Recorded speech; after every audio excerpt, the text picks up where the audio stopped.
एक मूर्ति अचल होती है और एक मूर्ति चल होती है। तो अचल मूर्ति वो है जो विराजमान कर दिया गया है, अब वो मूर्ति इधर उधर नहीं होने वाली है, एक जगह जहाँ विराजमान हो गए। आप देखो हरि बाबा यहाँ हरे चैतन्य महाप्रभु विराजमान है, हरे कृष्णा नित्यानंद चैतन्य महाप्रभु है ना, गौरांग महाप्रभु। तो अब ये मूर्ति को उठा के कोई ले नहीं जा सकता कि लेके चल दे फिर कहीं। इसमें प्राण प्रतिष्ठा हो गई है, प्राण का संचार हो गया है वैदिक मंत्र के द्वारा। तो अब हम इस मूर्ति में भगवान देखते हैं, भगवान नज़र आ रहे कि नहीं आ रहे। और रोज़ आरती पूजा करते हैं, रोज़ भोग लगाते हैं, तो हमको ठाकुर जी की अनुभूति हो रही कि नहीं हो रही। तो ये मूर्ति कौन है, बोले अचल मूर्ति है, चलायमान नहीं है।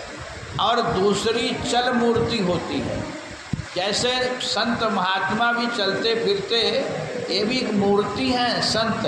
अब देखो किसी के आश्रम में वो महात्मा पहुँचे तो वहाँ पूछते कितनी मूर्ति, तो कहते 4 मूर्ति 5 मूर्ति।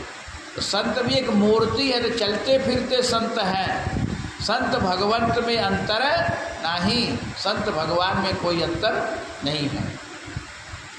तीसरे ये भागवत भी मूर्ति है।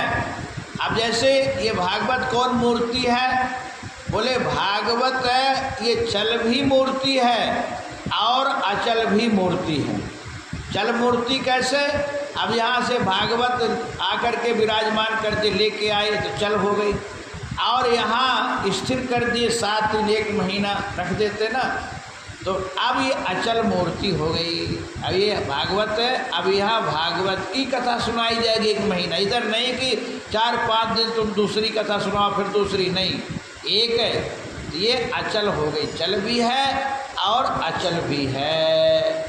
और वाणी रूपी ये मूर्ति है, जो बोल रहे ना, ये वांगमयी मूर्ति है। प्रत्यक्ष वर्तते हरे है, ये प्रत्यक्ष भगवान है।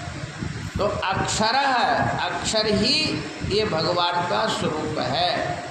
गीता में अर्जुन ने पूछा था कि कथम ब्रह्म उच्यते, ब्रह्म किसे कहते हैं, तो भगवान कहे अक्षरो ब्रह्म उच्यते, अक्षर ही ब्रह्म है।